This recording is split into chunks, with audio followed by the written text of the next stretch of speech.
Ladies and gentlemen, today my speech is going to be about why I cannot speak in public. Organizing team, are you sure this is the correct presentation? Ladies and gentlemen, that is exactly how insecurities are formed. We actually gain insecurities not because we are born with it, but because we put ourselves out there. I understand it can be quite difficult to actually put yourself out there, but the moment you do put yourself out there, you're putting yourself into the vision of thousands of people that may have different thoughts and ideas about what is good or what is bad. And those ideas can clash with what you identify as yourself. You start to doubt yourself. And that is a big issue when it comes to insecurities. Now, the other day, I was actually wondering, when I Google the term insecurity, what I get is that an insecurity is basically something that makes us anxious about ourselves. Something that actually lets us put ourselves down, make us have a huge lack of self-confidence. Did you know we have about 50,000 thoughts a day, and 40,000 of those thoughts are negative? Another important fact is that almost all these thoughts are repetitive as well. So what does that mean, ladies and gentlemen? It means that we are constantly thinking about negative thoughts, and we are constantly looking down upon ourselves, even though in reality, we may just be normal human beings. Now, this is not what my topic is about today. My topic is simply about what I like to call the bubble theory. Now, when you hear the words bubble theory, I feel like you get a hit of nostalgia, right? Back when you used to blow bubbles using your bubble wand, and that was just how your day went on. No problems, nothing else in your life, just bubbles, just enjoying. Although you get that hit of nostalgia, my topic or my theory is not essentially about the bright side of bubbles. It is rather about how these bubbles can be defined as insecurities. We can have multiple insecurities. Sometimes we may think that we're not good enough. Sometimes we may think that what we do is pointless to the world. And why would anyone else care about what we do, right?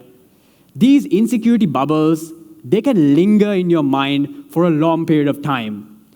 And when you try to pop these bubbles, they don't pop. They simply just expand. And when you try to blow these bubbles away, they just come back in much more numbers, to the point where it's overwhelming, and you do not know how to escape these bubbles of insecurity. They have now become your life. Ladies and gentlemen, I'd like to ask you, when did your bubbles first appear? Was it in elementary school? Was it when you actually gave a speech and you had a voice crack and everyone started laughing about you? Let me tell you my experience of how my insecurity bubble first appeared. I think I was about 6 or 7 years old. I was given the task of actually doing a music assignment. Now, I'd like to be upfront with everyone, right? Music, it isn't really my cup of tea. I'm pretty sure you guys can assume that I'm not going to be the best singer, right? But when it comes to this music assignment, back then, that is not what I thought. I thought that I was a good singer, and I was really confident about myself before I actually went up and actually had to do this assignment in front of my class. Now, what's crazy about this is, I had to sing one of the most complex songs of all time. I don't even know why the sir gave me this song, because it's so difficult for me to sing it. And that song, ladies and gentlemen, was Twinkle, Twinkle, Little Star. Now I went up on the stage. I started singing, "Twinkle, twinkle, little star." I forgot the lyrics. The moment I forgot the lyrics, ladies and gentlemen, everybody started laughing at me. I now became the class clown, and I was always made fun of because of that. Now, you may think this is something really trivial.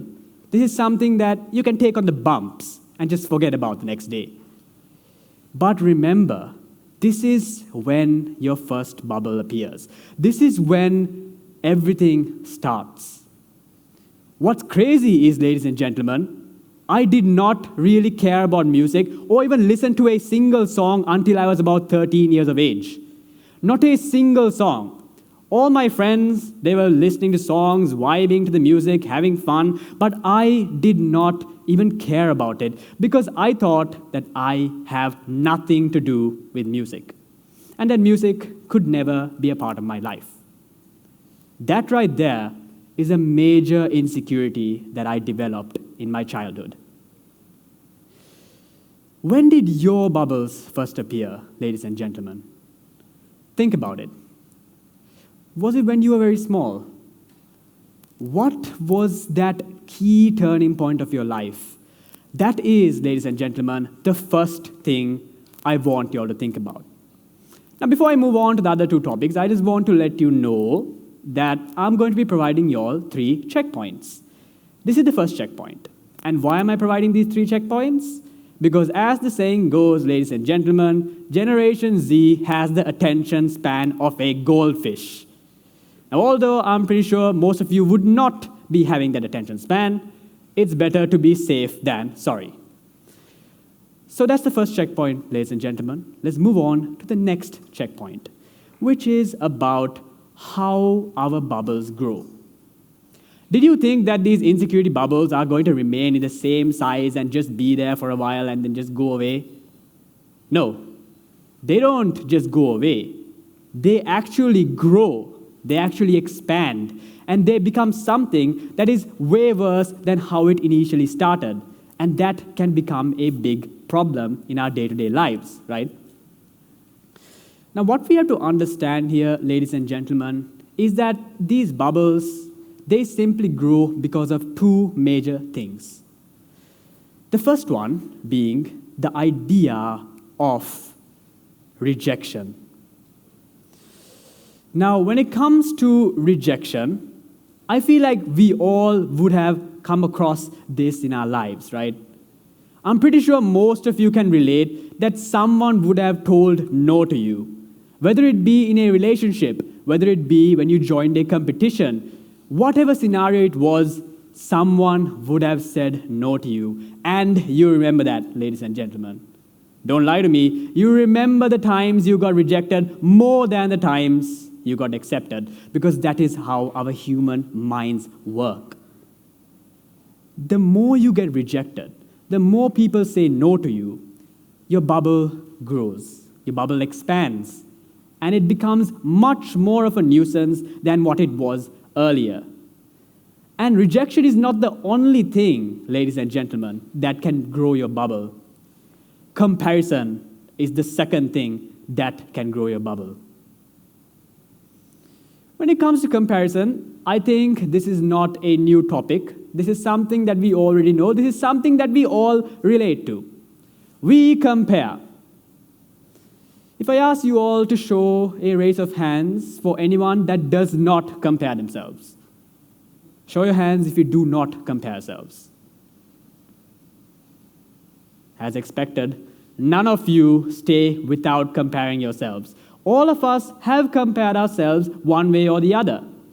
We understand that with our growing technology, we are more connected. Using social media such as Instagram, you can see pictures of some people that are better looking than you, some people that are smarter than you, some people that are more athletic than you, some people that can speak better than you. You can see all these different types of people, and then you suddenly think, wow, I'm not as good as that person. That person is better than me. And that thought, ladies and gentlemen, makes us have a huge level of self-doubt. Suddenly, all the accomplishments we have don't look like things that are really accomplishments anymore. They feel like just simple milestones that we passed on in our lives that don't really have a huge impact in the bigger picture. And we don't feel safe. That, ladies and gentlemen, is a big issue when it comes to the second checkpoint, how our bubbles grow.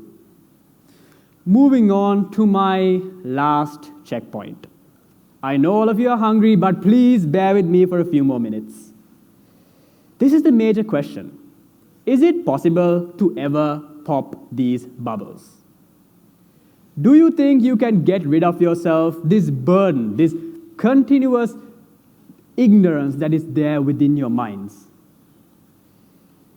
Ladies and gentlemen, there are two solutions. Behind these two doors are the two ways you can pop those bubbles. Number one, that is opening up. I know opening up can be a big problem. It is not something that all of us can easily do, right? It can be really difficult to open up because we feel like we do not want to look vulnerable to other people. We always want to be the top dog. We want to be the person that is not seen as someone that is having any issues. But that is the reason why we have insecurities in the first place. If we are able to open up, if we are able to show other people that we have insecurities, maybe we would realize that we are not alone. We are not alone in the danger of a insecurity. Everyone, ladies and gentlemen, everyone, including every one of you, has an insecurity. And if we talk to one another, if we talk as a community, we would realize that we are all the same at the end of the day. So we need to learn how to open up. Even if it can be really difficult, we need to make sure that we open up in order to make sure that we realize that we are normal. And then the second door, acceptance. What do I mean by acceptance? The idea about acceptance is not about being accepted by others, but rather about how you need to learn to accept yourself. When it comes to us as Sri Lankans, we are born in a country that may not be the best when it comes to our economy and so on and so forth. But is that supposed to be a reason why we hinder ourselves? Is that supposed to be a reason why we look down upon ourselves when it comes to the comparisons between Europeans, Americans, etc.? Should that be a reason why you don't succeed? No. The thing that we don't actually do is we don't really respect ourselves. We don't accept ourselves for who we are. So ladies and gentlemen, please realize we need to accept ourselves. Maybe you have certain solutions to your insecurities. Maybe you can develop yourself and slowly remove those insecurities. But before all of that, you need to understand where you stand. You need to respect yourself.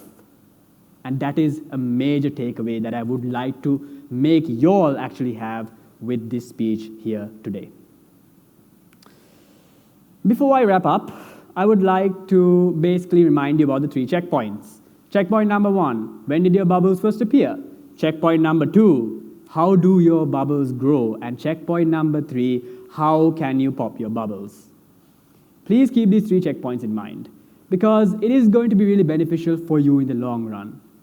I want you all to remember this. When it comes to insecurities, you could make these insecurities your entire life. Or you could make these insecurities a small part of your life. Whether you do that or not, it's completely up to you. We need to remember, right, that without a torch of insecurity, we would not be able to see past the shadows we walk in, nor would we be able to see through the light that shines. Ladies and gentlemen, I hope that you would take these key checkpoints I mentioned today, and maybe, just maybe, by popping your insecurity bubbles, you could just make your day a little bit brighter. Thank you very much.